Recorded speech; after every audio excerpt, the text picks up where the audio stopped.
Pranamji, many of you have now adopted heartfulness meditation practices where you do morning meditation, evening cleaning, offering, nighttime prayer.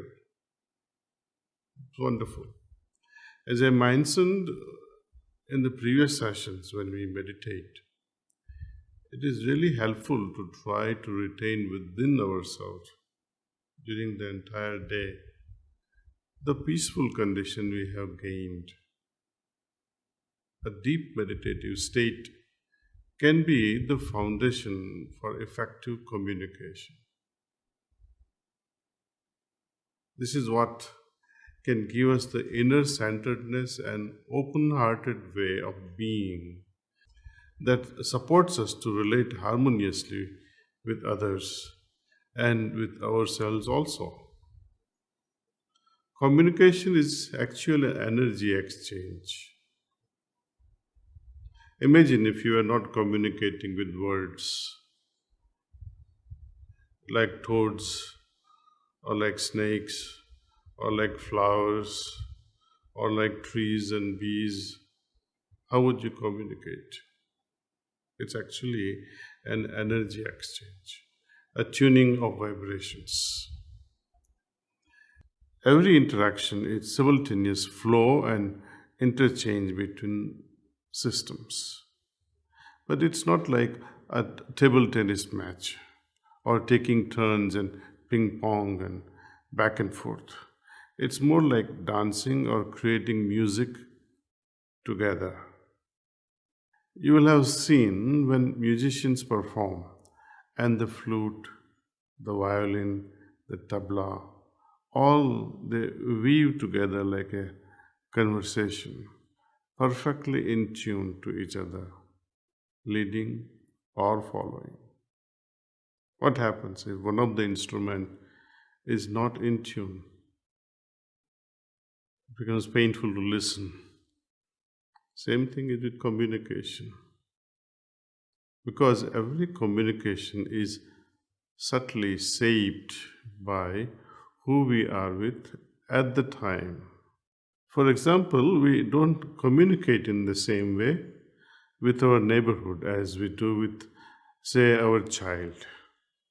A joke we share with a work colleague may not go down so well with our elderly parents.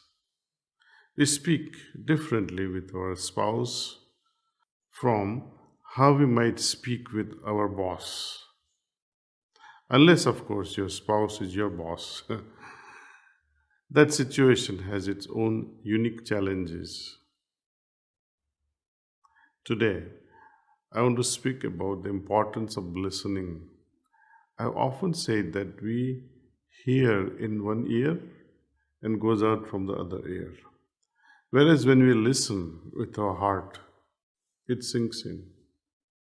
Through heartfulness meditation supported by pranayama, we tune into the heart's radar, and then we are more able to hear this music I was earlier referring to that is flowing within me and between myself and others. We develop sensitivity to what is alive, to energies, to vibrations, to what is moving in each moment and what it is that might be struggling to emerge behind those mere spoken words.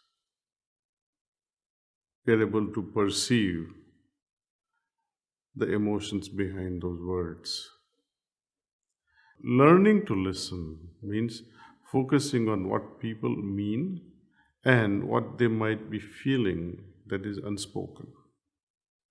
Not just on what they actually say. We know that facial expressions, eyes, the whole body, the hands, they do speak too. So, can we become sensitive to this language also? It requires our mind to be quiet so that we can make space for the other. Give some room for what they want to share. We need to become empty,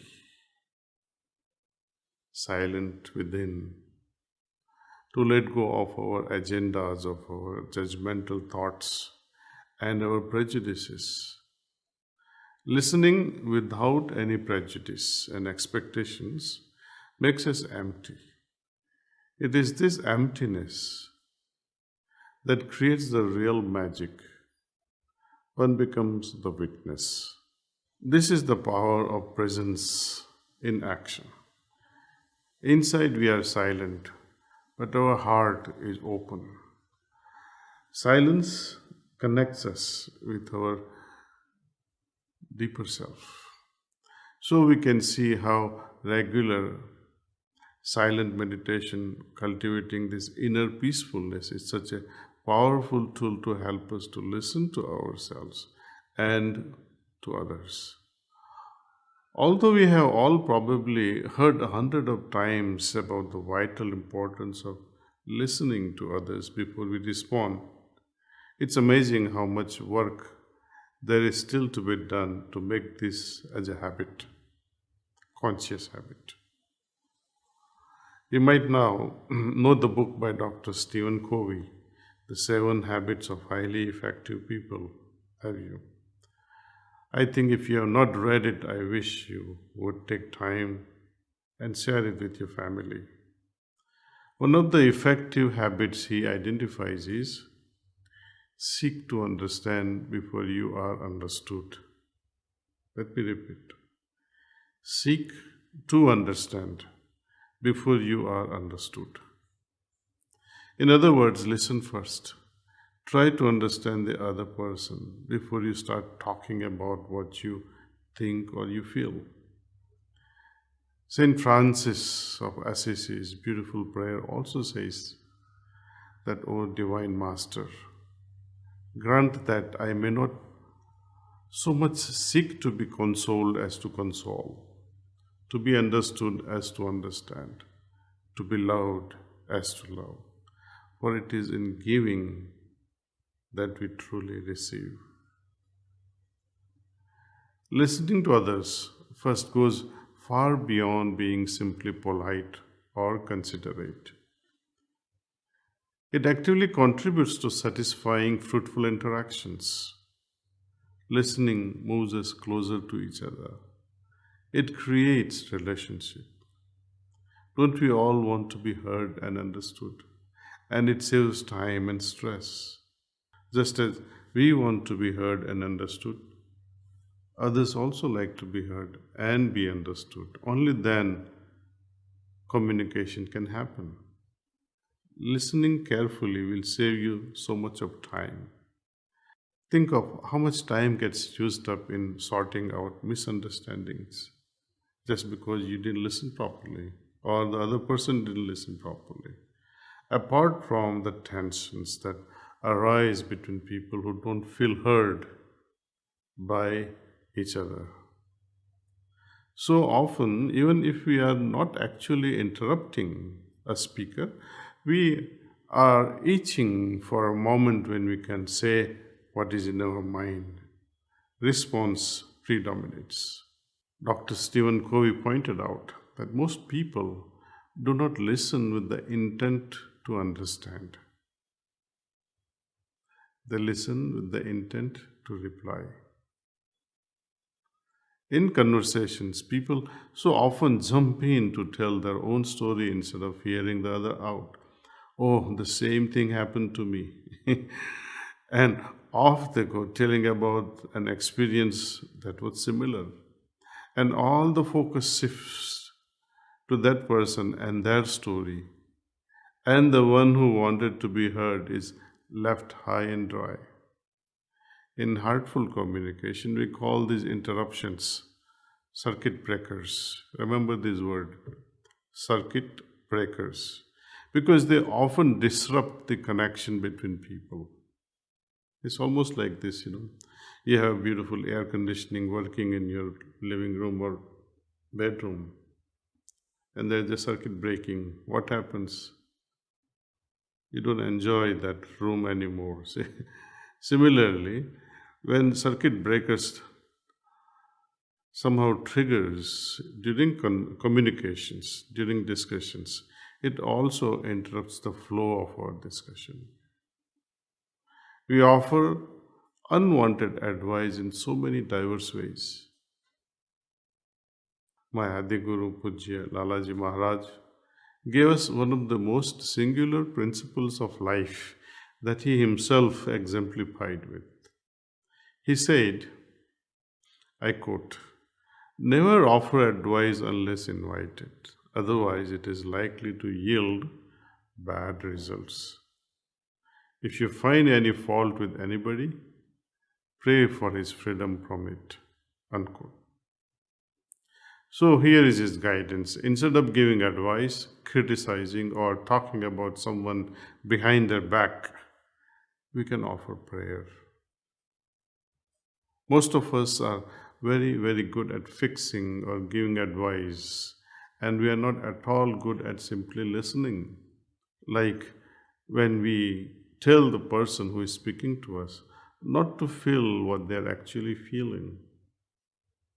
Don't be sad, or don't be angry, or don't be scared. We often say such things. It doesn't really help. You can't simply wipe away someone's feeling just by saying, don't feel sad or be strong and courageous. Many of these circuit breakers come out of wanting to settle someone's problem to make it better. But often people need to be fully heard first. Someone told me how, when one of their twins had died, several people responded saying, at least we have the other one. It's unfortunate though. Empathy doesn't begin with the words, at least.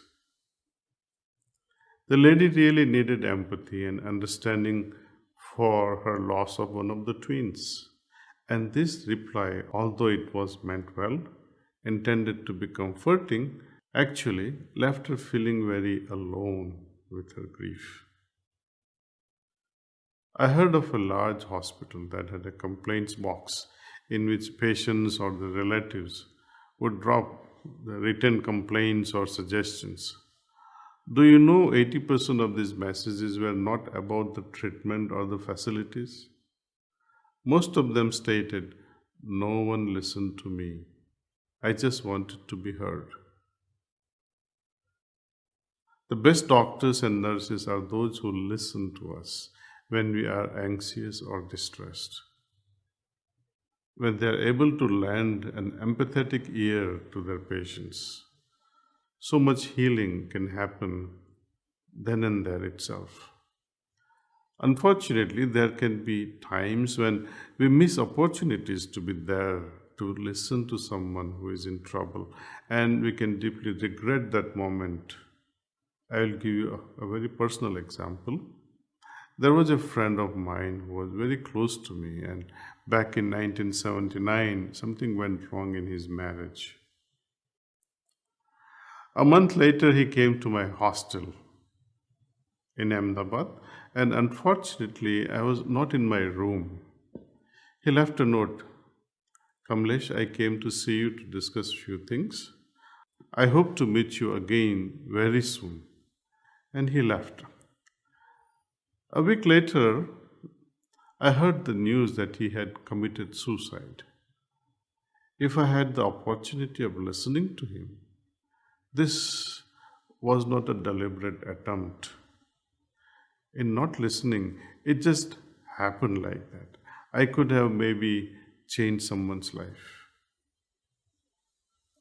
When people can share their experiences, I don't just mean tragic situation like that one, but when people can tell their stories, they find it easier to manage their circumstances. And there can be profound spiritual benefit. We reduce the burden of some scars by listening properly. Sometimes maintaining silence, not a single word spoken, can grant someone a heartfelt satisfaction. For example, attending someone's funeral and later on visiting that family every evening.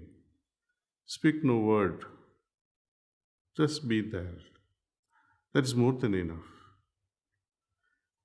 There is more I would like to share about empathy and heartful listening, particularly when we are under pressure or in conflict situations. So, we will continue with this next week.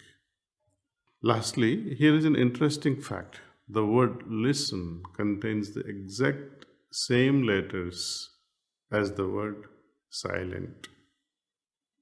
Prayer and meditations are the ways to listen to our inner self and have inner dialogue with God.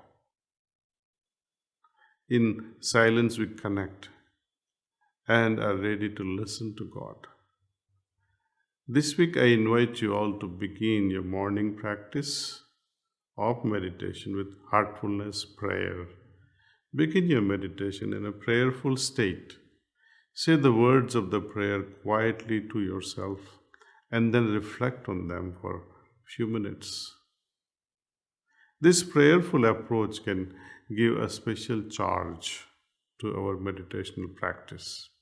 Try to hold on to that feeling during the day, and whenever you are in conversation, try and be as quiet as possible from inside, remaining absorbed in your inner state, giving full attention to whoever you are with, even if it's just a moment's exchange between you.